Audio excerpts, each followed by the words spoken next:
Haleluya, haleluya, shalom, shalom Bapak Ibu yang terkasih di dalam Tuhan Yesus Kristus.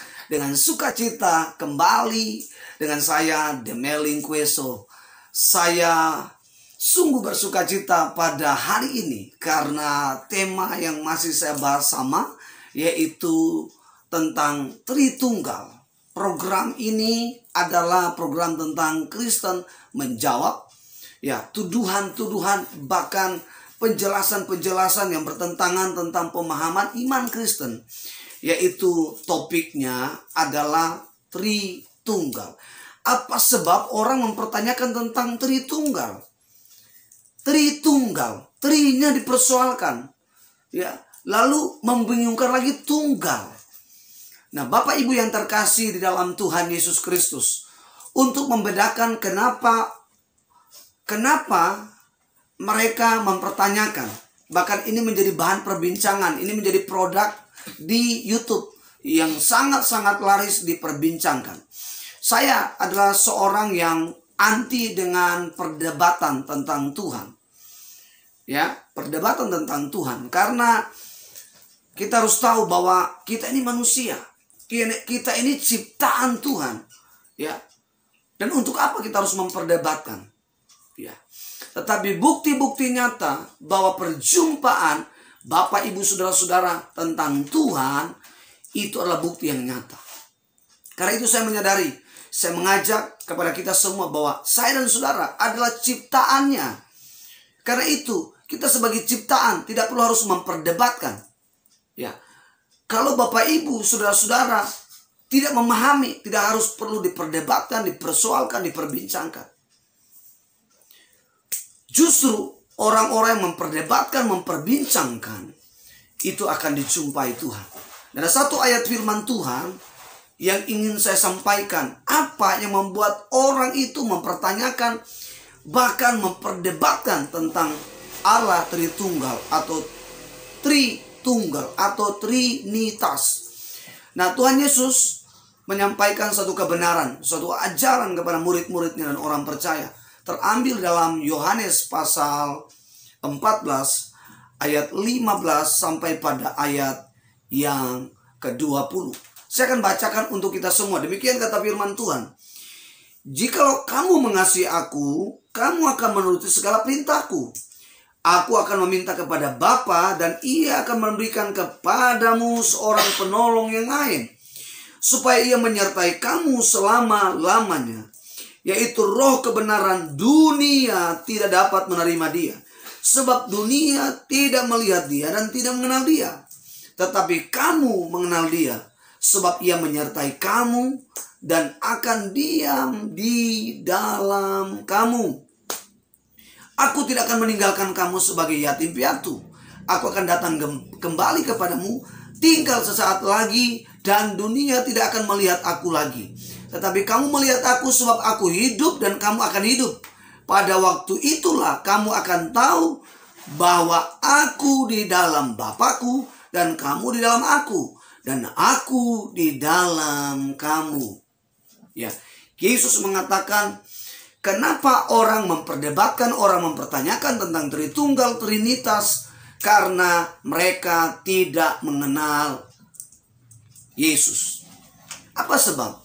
Kuncinya bahwa dia tidak akan memperdebatkan, dia tidak akan mempertanyakan. Kalau orang itu telah percaya kepada Yesus sebagai Tuhan dan Juru Selamat. Salah satu tanda bahwa orang telah percaya kepada Yesus sebagai Tuhan Juru Selamat adalah dia mengenal Yesus Kristus sebagai Allah. Dia mengenal bahwa Yesus adalah Tuhan. Dan ia memiliki kasih. Kasih. Sebab kasih dari Allah adalah kasih yang sempurna. Kasih dari Allah adalah kasih yang sungguh luar biasa. Dan setiap orang yang tidak mempercayai Yesus sebagai Tuhan dan Juru Selamat tidak akan memiliki kasih. Katakan amin. Sebab hanya orang yang percaya kepada Yesus sebagai Tuhan dan Juru Selamat, mereka pasti memiliki kasih. Karena itu Yesus mengakhiri di ayat 20 dikatakan apa? Ayat 20 dikatakan, pada waktu itulah kamu akan tahu bahwa aku di dalam Bapakku dan kamu di dalam aku dan aku di dalam kamu. Apa maksudnya ayat ini? Yesus menjelaskan tentang hakikatnya. Yesus menjelaskan tentang pribadinya sebagai Allah. Karena itu Yesus katakan, aku di dalam Bapa dan ia di dalam kamu. Siapa kamu itu? Adalah orang-orang percaya. Saya dan saudara percaya kepada Yesus sebagai Tuhan dan Juru Selamat. Saudara, Yesus adalah hidup saudara. Roh Kudus mendiami hidup saudara. Yesus tinggal dalam hidup kita. Di dalam kemanusiaan dia katakan, dia ada di dalam Bapa. Bicara Bapa itu bicara hakikatnya sebagai Allah. Jadi karena itu, hari ini saya ingin menjawab setiap tuduhan, setiap pertanyaan, perdebatan tentang Allah Tritunggal, Allah Trinitas.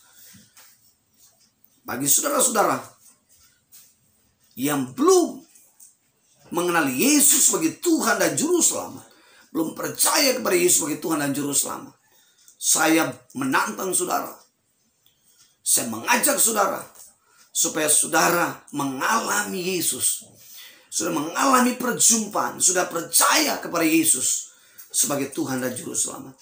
Roma 10 ayat 9 dan 10 dikatakan, jika mulutmu mengaku bahwa Yesus Kristus adalah Tuhan dan dengan hatimu engkau percaya, maka ia akan membenarkan dan menyelamatkan. Dengarkan baik-baik. Yesus adalah Allah yang datang dari surga ke dunia. Hanya satu tujuan. Dia ingin melepaskan kita dari dosa. Dia ingin membebaskan kita dari dosa. Dan karena itu, ia mau supaya setiap orang yang telah percaya akan dibawa kembali.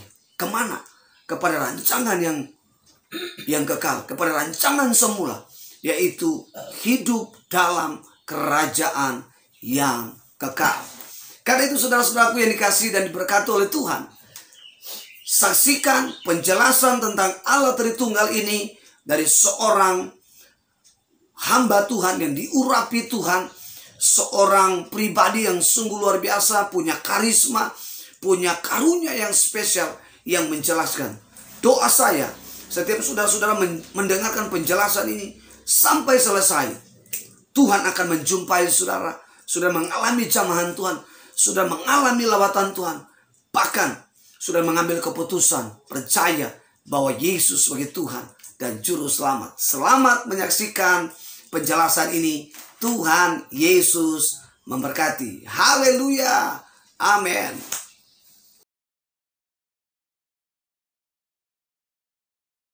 Yang kedua, Marcion. Marcionisme dicetuskan oleh Marcion. Dia seorang tokoh gereja. Pengikutnya banyak, saudara. Dan saking populernya pada zaman hidupnya, ada yang menulis, orang Kristen yang hidup zaman itu, yang percaya kepada ajarannya Marcion, lebih banyak daripada yang percaya kepada ajaran yang Alkitabiah, yang ada dalam Alkitab. Karena Marcion ini pendeta dan dia bilang, bahwa Allah perjanjian lama itu beda dengan Allah perjanjian baru. Allah perjanjian lama itu suka murka, gampang ngamuk, gemar berperang. Sedangkan Allah perjanjian baru, Allah yang penuh kasih.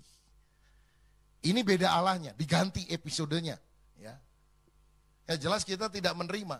Kita percaya bahwa Allahnya sama, pendekatannya berbeda. Pada waktu yang berbeda. Dulu dia mengedepankan Taurat, sekarang dia memberikan Injil. Tapi tetap dalam keseimbangan yang sejajar. Pandangan lain yang juga salah adalah serangan terhadap pribadi anak Allah. Yang pertama, adopsianisme.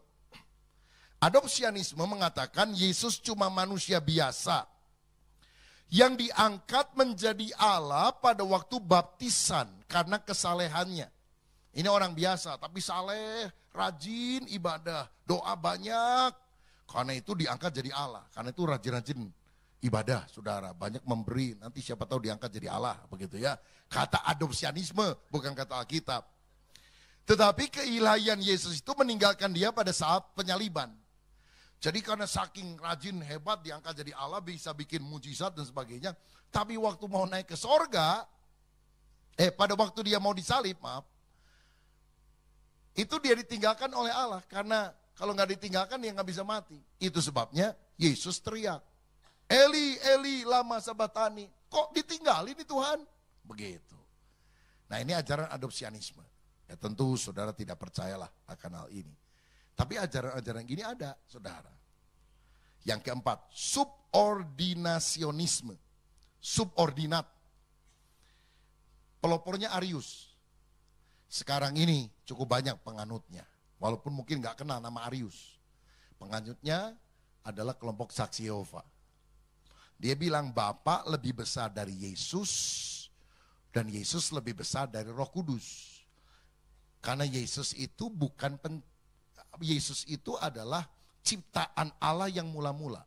Dan setelah Bapa menciptakan Yesus, Yesus yang menciptakan yang lain-lain. Begitu. Yesus bukan sang pencipta, dia ciptaan Allah yang mula-mula. Sebelum Allah menciptakan yang lain, yang pertama yang diciptakan adalah Yesus. Karena itu Yesus lebih rendah daripada Allah. Ini ajaran Saksi Yehova. Kenapa kita menolak Saksi Yehova sebagai ajaran kekristenan? Karena Saksi Yehova tidak percaya bahwa Yesus adalah Allah. Dan kalau ada ajaran yang mengatakan Yesus bukan Allah, sebetulnya bukan Kristen. Karena orang Kristen percaya Yesus adalah Allah, Yesus adalah Tuhan. Nah, jadi ajaran ini berkata Bapa lebih besar dari Yesus dan juga Yesus lebih besar dari Roh Kudus. Ayat yang dipakai misalnya Yohanes 14 ayat 28 yang berkata begini. Kamu telah mendengar bahwa aku telah berkata kepadamu, aku pergi tetapi aku datang kembali kepadamu. Sekiranya kamu mengasihi aku, kamu tentu akan bersuka cita karena aku pergi kepada Bapakku. Sebab Bapa lebih besar daripada aku. Bapa lebih besar daripada aku. Kan ada ayat ini, Bapa lebih besar daripada aku. Jadi berarti Bapa Allah itu lebih tinggi derajatnya, hakikatnya daripada Yesus. Ayat 26. Tetapi penghibur yaitu Roh Kudus yang akan diutus oleh Bapa dalam namaku. Dialah yang akan mengajar segala sesuatu kepadamu. Dan akan mengingatkan kamu akan semua yang telah kukatakan kepadamu. Roh Kudus siapa? Lebih rendah lagi. Cuma utusan kok. Utusan dari Bapa dan utusan daripada Yesus. Jadi Bapa paling tinggi, kedua Yesus, ketiga adalah Roh Kudus. Nah, apakah ini benar? Sebetulnya yang dibahas di sini bukan perbedaan hakikat, karena Tritunggal itu setara, tapi perbedaan fungsi atau peran. Saudara ingat ada ayat dalam Filipi 2 ayat 5. Yesus yang walaupun dalam rupa Allah tidak menganggap kesetaraannya dengan Allah sebagai milik yang harus dipertahankan, melainkan mengosongkan diri menjadi manusia. Berarti Yesus pada hakikatnya itu setara atau tidak? Setara, tapi waktu jadi manusia dia mengosongkan diri. Menjadi manusia, berarti lebih rendah. Begitu saudara. Dalam apa? Bukan hakikatnya, tapi dalam fungsinya, dalam misinya untuk menyelamatkan manusia. Contoh, suami, istri, anak. Itu kan satu keluarga. Suami istri lah. Hakikatnya sama enggak? Sama-sama orang? Sama-sama makan nasi kan? Hakikatnya. Atau sebelum suami istri gini, saya sama Pak Jokowi, saudara sama Pak Jokowi, hakikatnya sama atau beda? Sama, orang makan nasi. Fungsinya, perannya beda. Dia presiden, kita rakyat, saudara. Tapi apakah itu menunjukkan perbedaan hakikat? Tidak, hakikatnya sama, manusia. Suami dan istri, derajatnya beda? Hakikatnya beda? Sama. Apanya yang beda? Fungsinya, perannya. Suami adalah kepala, istri adalah penolong.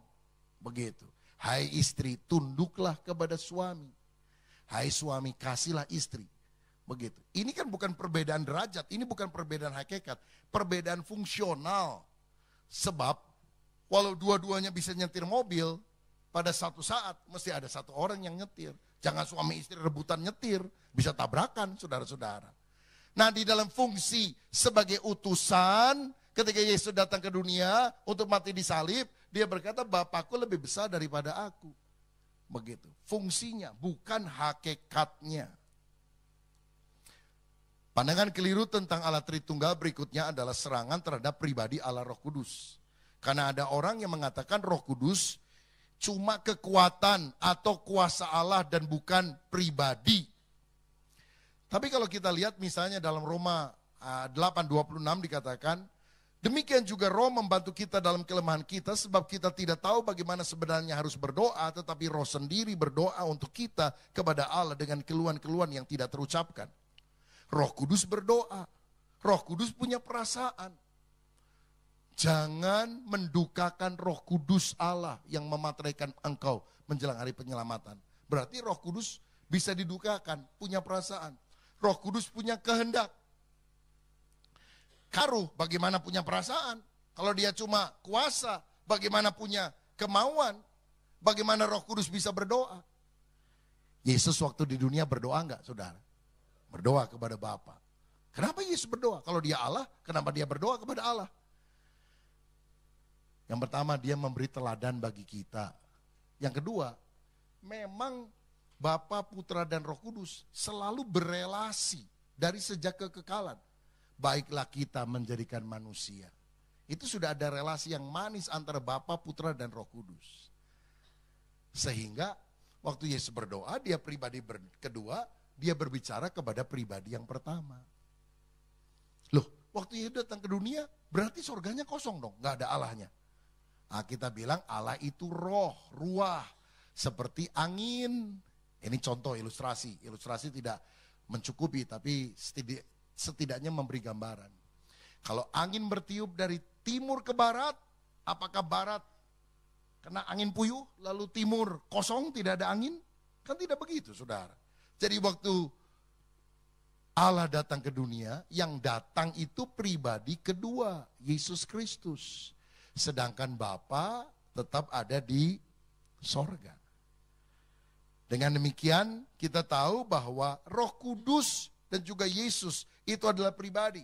Bisa berdoa, punya perasaan, punya kehendak. Nah, berikutnya serangan terhadap hubungan antara ketiga pribadi kealahan. Kelompok pertama disebut modalisme. Tokohnya Sabellius.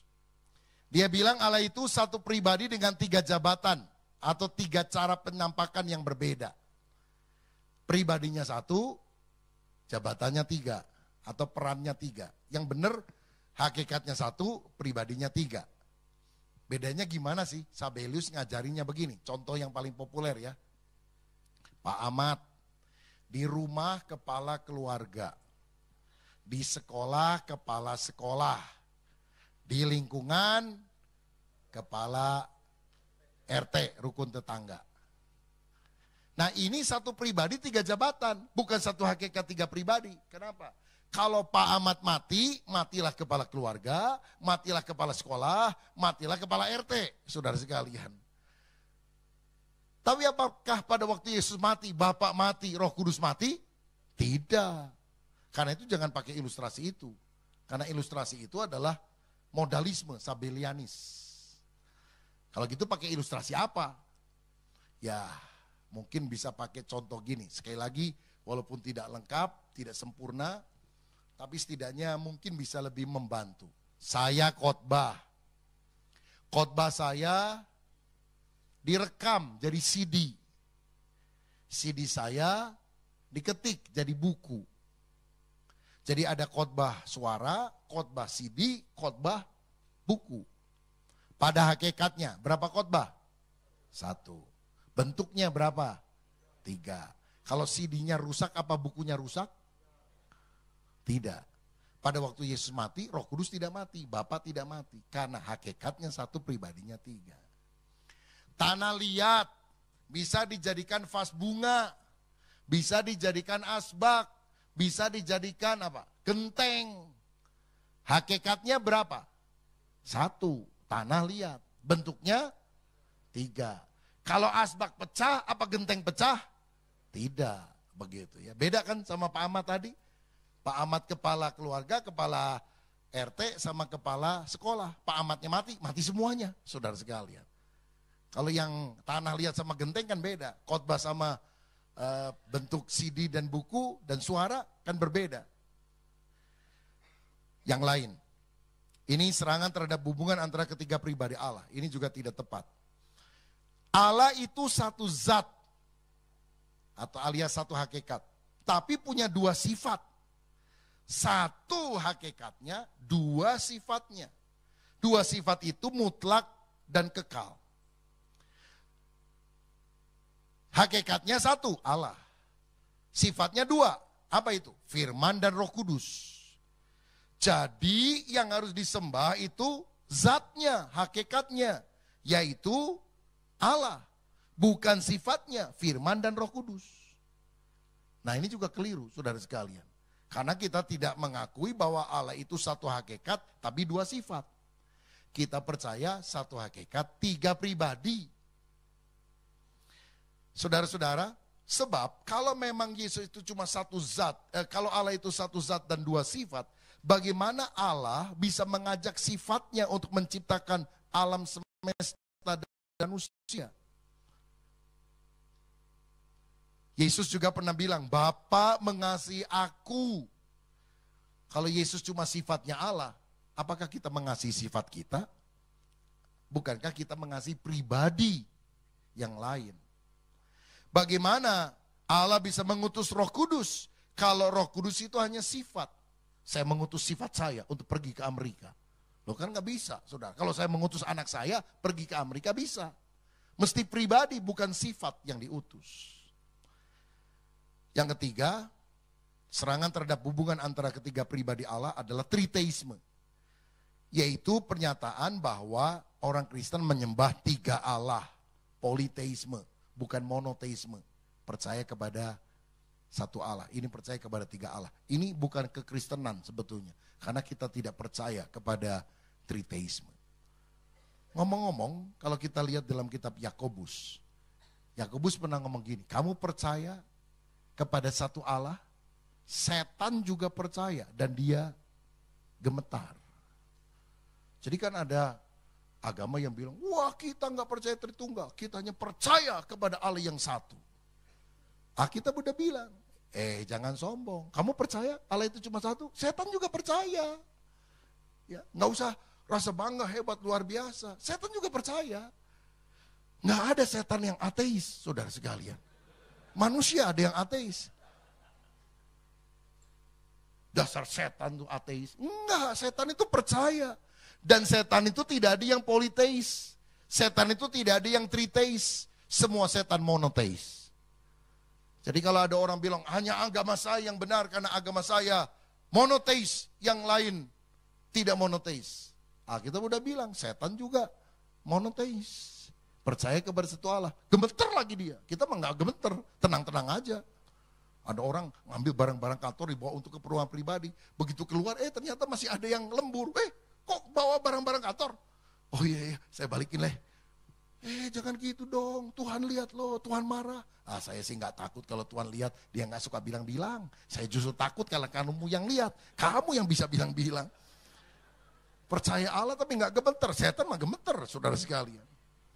Jadi sebagai konklusi, Allah sejati menurut Allah, Alkitab itu esa. Artinya satu hakikat tapi memiliki tiga pribadi yang dapat dibedakan tapi tidak bisa dipisahkan. Perenungan terakhir, nanti di sorga, dalam kekekalan, yang kita lihat Bapa, Putra atau Roh Kudus.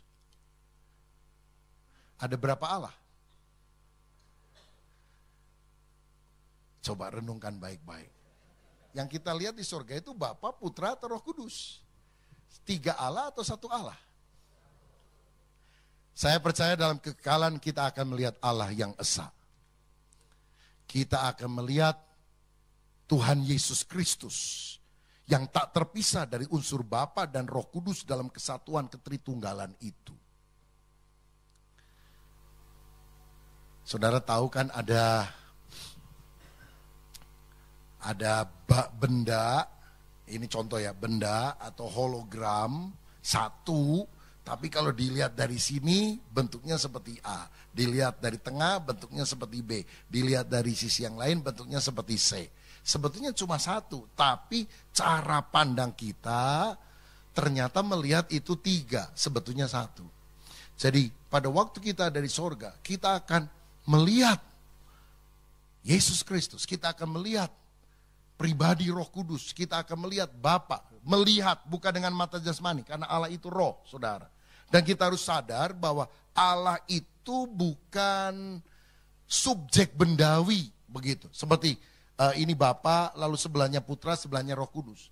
Tetapi segala pribadi atau tiga pribadi dalam kealahan akan kita lihat di dalam kekekalan. Ayatnya saya baca, saudara-saudaraku yang kekasih, sekarang kita adalah anak-anak Allah, tetapi belum nyata apa keadaan kita kelak.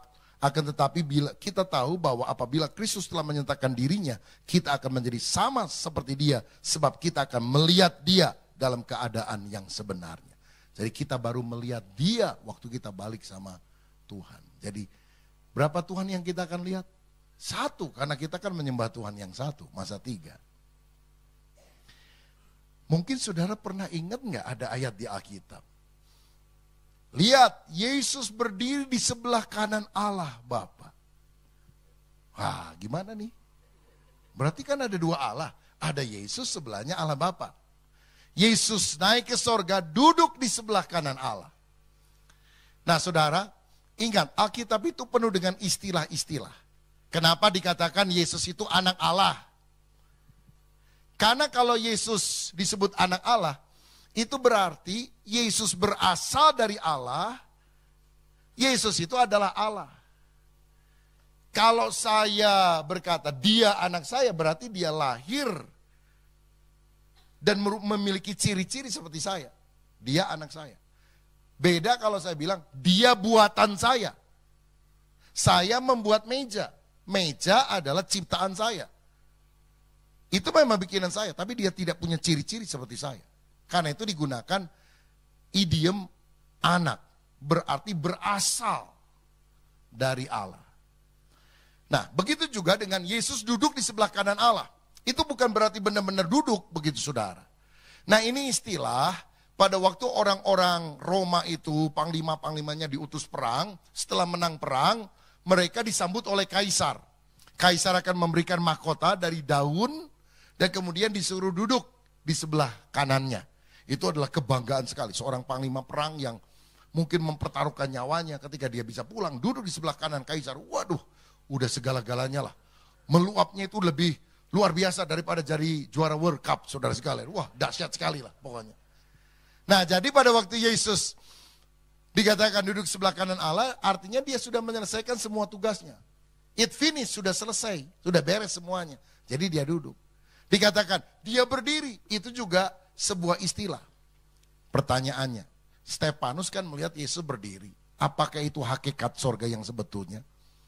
Kalau menurut hemat saya itu cuma penglihatan. Karena Stefanus waktu itu belum mati loh saudara. Stefanus masih hidup. Jadi orang hidup bisa melihat sorga. Pasti vision, penglihatan. Dan penglihatan belum tentu menunjukkan keadaan yang sebenarnya. Bukan bohong. Tapi apa yang dilihat belum tentu menunjukkan keadaan yang sebenarnya. Contohnya ya, kadang-kadang kan ada penglihatan-penglihatan. Saya melihat sorga, wah jalannya bagus kayak real estate begitu, wah bagus begitu. Rumah gede, ada yang rumah agak kecil, ada yang gubuk dan sebagainya. Tergantung perbuatan orang dan sebagainya. Apa benar itu? Apakah Tuhan selama ribuan tahun hanya bisa bikin gubuk? Itu pertanyaan yang harus dijawab secara teologis. Karena ada orang lain yang mimpi, dapat penglihatan, kesaksian di gereja. Saya lihat, rumah di surga itu bukan kayak real estate, kayak apartemen yang tinggi. Luar biasa, karena Yerusalem baru kata Alkitab, panjangnya, lebarnya, tingginya sama, 12.000 stadia, 2.400 km, panjangnya, lebarnya, tingginya. Karena bentuknya seperti kubus.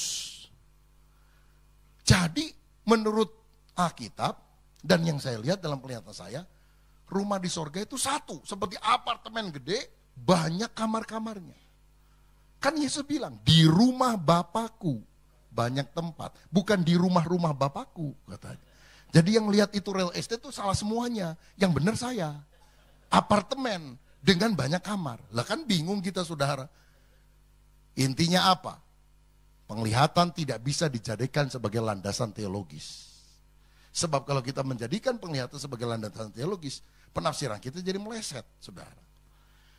Nah, jadi kembali pada soal Stefanus itu, Yesus berdiri di sebelah kanan Allah, ini adalah istilah. Dan kita tahu Allah adalah roh, bukan benda 3 dimensi. Di mana? Di sini Bapa, di sebelahnya Yesus, di sebelahnya Roh Kudus. Lagi pula Stefanus belum mati. Jadi tidak melihat hakikat Allah yang sebenarnya. Dia melihat penglihatan, vision. Satu ayat lagi, Wahyu 22 ayat 3. Ini kadang suka ditanyakan. Dikatakan begini, maka tidak akan ada lagi laknat, tahta Allah dan tahta anak domba akan ada di dalamnya. Dan hamba-hambanya akan beribadah kepadanya. Jadi ada orang yang percaya Allah itu 2, saudara. Roh Kudus itu hanya kuasa Allah. Bapa itu Allah, Yesus itu Allah, Roh Kudus bukan Allah. Karena apa? Di sorga itu ada 2 tahta. Tahta Allah dan tahta anak domba. Jadi berapa tahta? 2. Jadi 2 kan tahtanya. Jadi kita akan melihat berapa Allah di sorga? 1 apa 2? Ini ayatnya itu. Tahta Allah dan tahta anak domba. Nah kalau sudah soal begini kita harus melihat bahasa aslinya. Kita lihat penterjemahannya. Kata yang dipakai untuk tahta adalah tronos. Dan kata tronos itu bentuknya tunggal. Singular, bukan plural. Dalam King James Version dikatakan the throne of God and of the Lamb. The throne-nya 1. Ya. Ini adalah tahta Allah dan anak domba.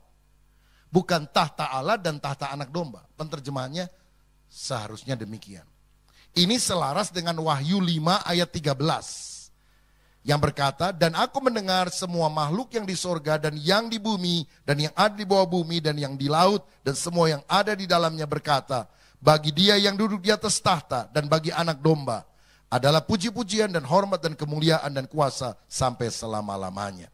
Jadi dikatakan bagi dia yang duduk di tahta, dan bagi anak domba. Tahtanya 1, kemuliaan bagi Allah dan bagi anak domba. Jadi berarti menyembah kepada Allah yang esa, hakikatnya walaupun pribadinya berbeda. Jadi berapa tahta yang akan ada di sorga? 1 tahta. Tahta Allah. Tahta Allah dan anak domba. Bukan tahta Allah dan tahta anak domba. Tahta Allah dan anak domba. Itu bicara soal tetap pribadi yang sehakikat. Tetapi haleluya, haleluya. Setelah saudara menonton penjelasan dari seorang hamba Tuhan yang luar biasa, ya, saya percaya saudara diteguhkan, saudara diberkati, saudara dikuatkan oleh penjelasan dari seorang hamba Tuhan yang diurapi dan diberkati oleh Tuhan. Saudara-saudaraku yang dikasihi dan diberkati oleh Tuhan, jangan lupa mendukung channel ini supaya channel ini terus menjadi berkat bagi banyak orang, supaya nama Tuhan dipermuliakan di segala bangsa. Karena itu jangan lupa tekan tombol subscribe, like, share, dan biarlah channel ini tetap menjadi alat Tuhan memberkati banyak orang. Sekian dari saya, Tuhan Yesus memberkati. Berjumpa kembali di lain kesempatan. Shalom.